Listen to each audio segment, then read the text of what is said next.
सदर star welfare organisation हवा shelter home मौजूद हूँ। मैं इस वक्त मंसूर भट्ट जो कि बुज़ुर्ग हैं, 2 माह से हमारे अदारे में रह रहे हैं। अब इनसे पूछते हैं कि इनकी ज़िंदगी पहले कैसे गुजरी, अब किस तरह गुजर रही है और इनकी बीवी बच्चों ने, भाइयों ने इनके साथ क्या सलूक किया ताकि ये इस उम्र में अपने घर छोड़ने पे मजबूर हो गए और अपने प्यारों को याद करते हैं। अपनी बेटी को बहुत याद करते हैं, अपने बेटे को बहुत याद करते हैं। ये कहते हैं कि मेरी बीवी के साथ सुलह होनी चाहिए। आज जब मैं कमाता था तो सारे ही मेरे लिए बहुत अच्छे थे। आज जब मैं बीमार हूँ, कुछ कर नहीं सकता, तो मेरे बीवी बच्चों ने बेआसरा मुझे छोड़ दिया, मेरे बहन भाइयों ने। जी मंसूर भट्ट साहब, आप बताएं, आप कहाँ पे रहे, क्या करते रहे हैं? मैं जनाब लाहौर में भी रहा हूँ और उसके बाद मैं अब बाबा मोहम्मद शरीफ डॉक्टर उनकी पनाहगाह में रह रहा हूँ। स्टार वेलफेयर ऑर्गेनाइजेशन में रह रहा हूँ मैं। 2 महीने से ज़्यादा हो गए हैं। इधर मुझे घर जैसा माहौल मिला है, यहाँ बहुत अच्छा है, कोई इधर बदतमीजी नहीं। औरतें भी हैं, नशई भी हैं, उनका इलाज करा रहे हैं, तो यहाँ बहुत अच्छा इंतज़ाम है। और मेरे जो है ना, मेरी बीवी, उसके लिए मैंने सब कुछ किया, बाहर से भी सामान लाया, मेरे बहन भाई, मेरे बीवी बच्चे मेरा सामान भी सब खा गए, पैसा भी उन्होंने हजम कर लिया, लेकिन वो मेरी बीवी मेरी बनी नहीं। हालांकि वो मैंने उनके लिए सब कुछ किया और अब भी मैं उनके लिए करने के लिए तैयार हूँ। और मेरे बच्चे ने मेरे साथ बदतमीजी की है और उसने, मेरी बच्ची ने मेरे साथ बदतमीजी की है। और अब मैं बीमार होता हूँ, ये मेरा इलाज भी करा रहे हैं। मैं जब मर्जी आऊँ, इन्होंने मुझे खुली छूट दी है, जहाँ मर्जी जाएं आप, नमाज पढ़ें, जो मर्जी खाना है आप खाना खाएं। और मुझे चाहे मेरे से छोटे हैं, इनकी वाइफ मैडम साहब और ये, इन्होंने हमें अपनी औलाद की तरह रखा है। तो हमारे साथ बड़ा ये अच्छा कोऑपरेट कर रहे हैं। और यहाँ और भी बच्चियाँ रहती हैं, पढ़ी लिखी बहुत, और बच्चे बच्चियाँ रहती हैं, सबके साथ अच्छा कोऑपरेट ये कर रहे हैं। और एक जीएम साहब भी हैं आर्मी के, वो भी अच्छे आदमी हैं, वो भी बड़ी खिदमत यहाँ पर कर रहे हैं।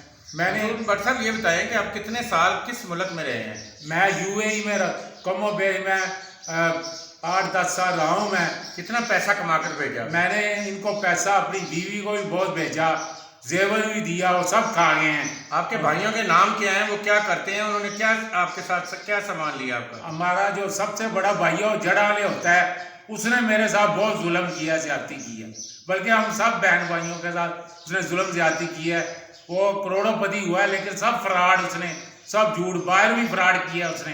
बाहर एक कमेटी डाली थी, उसका नाम क्या है? नासर भट्ट है उसका नाम, जड़ा वाले में रहता है। जड़ा वाले में रहता है, उसकी शादी हुई जड़ा वाले, वहीं चला गया वो। और एक छोटा भाई है, वो भी बड़ी मंडी में शहीद भट्ट है, गोभी का थोक का काम करता है, उसने ही मेरे से बड़ी ज्यादती की है। लेकिन जिसके पास मैं अब रह रहा था, फौजी छोड़ बाबा जुमाल के पास भाई, वो उसने पहले मेरे साथ की ज्यादती, बाद में वो मेरे साथ बिल्कुल अब अच्छा है, बड़ा उसने मेरे साथ कोऑपरेट किया। लेकिन उसकी समझ लें कि उसकी वाइफ जो है मेरे से जरा वो रखती थी, इसलिए मैं वहाँ से आ गया।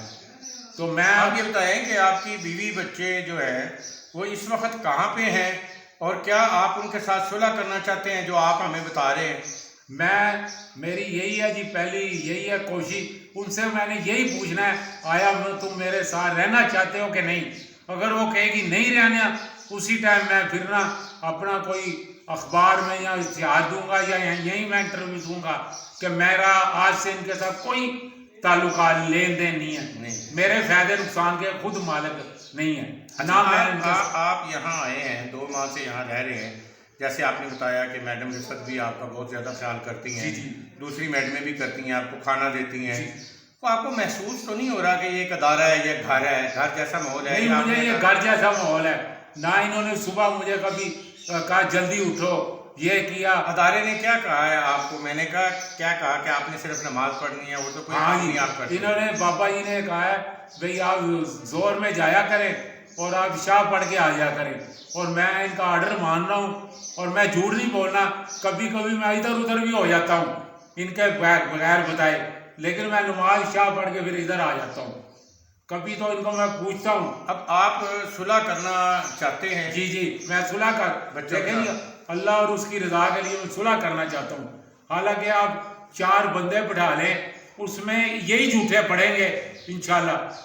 आपकी बीवी का नाम क्या है? उसका नाम मुना कहते हैं, महमूना उसका नाम है। महमूना। और बेटे का क्या नाम? बेटे का नाम मोहम्मद अब्दुल्ला और बेटी का नाम है मरियम। ये आपने सुना एक बुजुर्ग की अपनी बीती दास्तान। अपनों का खून सफ़ेद हो गया, 2 माह से इसको मिलने के लिए भी नहीं आए, ना भाई ने पता किया ना औलाद ने पता किया। आज हम किस दौर से गुजर रहे हैं। स्टार वेलफेयर ऑर्गेनाइजेशन हवा शेल्टर होम पनाहगाह, यहाँ हमारा ओल्ड एज होम है। अगर आपके इर्द गिर्द भी ऐसे बुजुर्ग मौजूद हैं, वो यहाँ आ सकते हैं। उनको खाना पीना रिहाइश, उनको घर जैसा माहौल जो है वो दिया जाएगा। आपने सुना है, इनकी एक ख्वाहिश है, हम दुआ करेंगे और आपसे भी मैं अपील करूँगा आप भी दुआ करें, इसकी बीवी और बच्चों के दिल में रहम आ जाए, भाइयों के दिल में रहम आ जाए, इसके साथ सुलह कर लें। मैं और मेरी टीम पूरी कोशिश करेंगे। इसको ज़्यादा से ज़्यादा शेयर कीजिएगा, ज़्यादा से ज़्यादा इसके लिए दुआ कीजिएगा। बुजुर्ग है, अगर कोई इनसे मिलना चाहता हो, अगर कोई इनकी इमदाद भी करना चाहता हो, तो वो भी यहाँ आकर नई आबादी कोट फरीद गली नंबर 2 में कर सकते हैं, इनसे मिल सकते हैं, इनसे इनकी दास्तान सुन सकते हैं। बहुत सारे लोग इस किस्म के मौजूद हैं मेरे और आपके नज़दीक। आप रास्ता दिखाएं। बहुत शुक्रिया।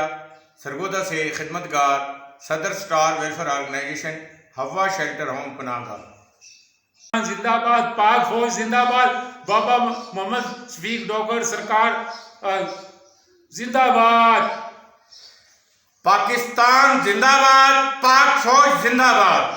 हमारी पाक फौज ने कमाल कर दिया। पाक फौज को, माँ को, उनके बाप को और उन शहीदों को सलाम, पाक फौज को सलाम, पाकिस्तान को सलाम। पाकिस्तान जिंदाबाद।